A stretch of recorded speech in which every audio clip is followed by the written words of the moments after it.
Hello and welcome to Telltale Books.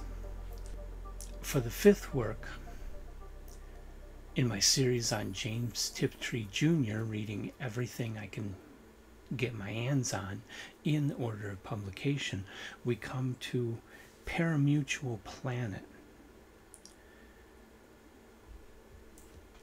Parimutuel Planet has also been published under the alternate title of Faithful to Thee, Terra, in Our Fashion. And it was published in Galaxy magazine in January of 1969. So we're still in the late 60s with Tiptree. We haven't gotten too far with her. This story, you have this world. What is it called? It's called Raceway. It's called Raceway because there's races going on all the time on the whole planet. That's all the planet does, is it has races, and people come from all over the galaxy to bet on the races, which is why the story is titled Parimutuel Planet.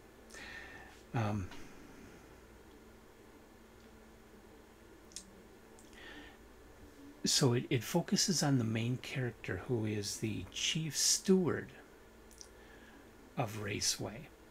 He kind of organizes the scheduling and deals with whatever customer issues there are, any kind of legal issues, any kind of problems that come up. He's the guy that has to deal with it. Now, Raceway is all that's left of Earth.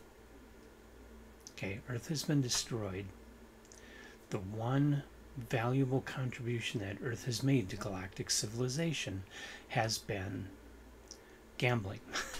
And so the people who have survived the destruction of Earth, and Earthmen destroyed it themselves, the people who survived the destruction of Earth set up Raceway to make themselves valuable to the rest of the galactic community so that they can survive.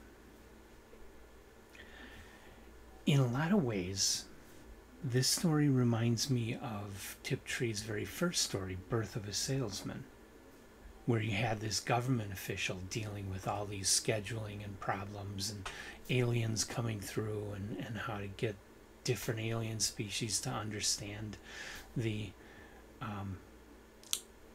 beliefs of another species and stuff like that. You got a lot of the same thing going on here with the character that's the steward of Raceway. His name is Peter Christmas, and the story is also told with that same kind of humorous, satirical tone.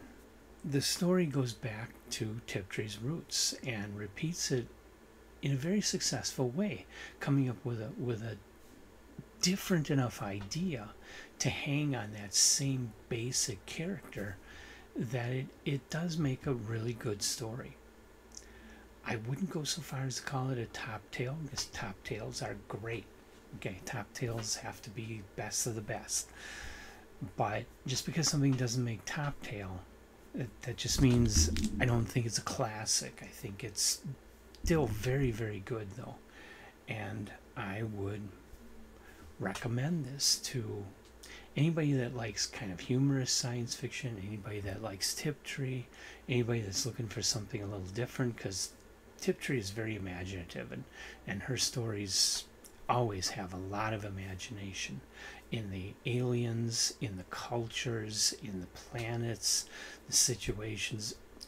Highly imaginative author.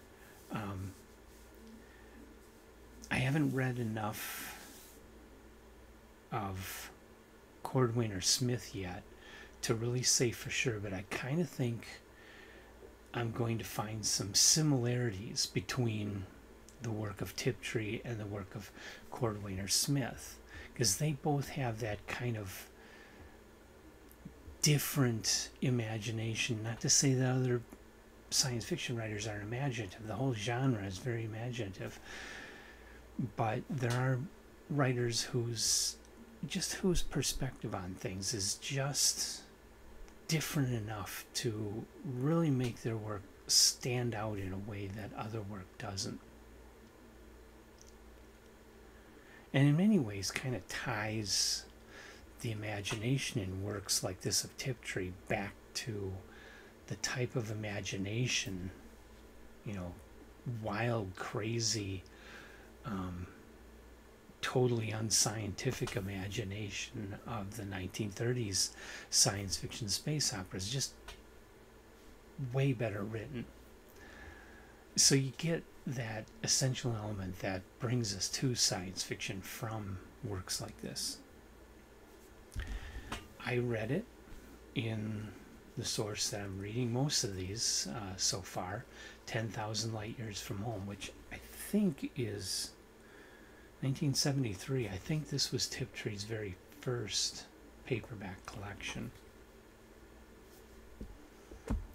It's a very good book, although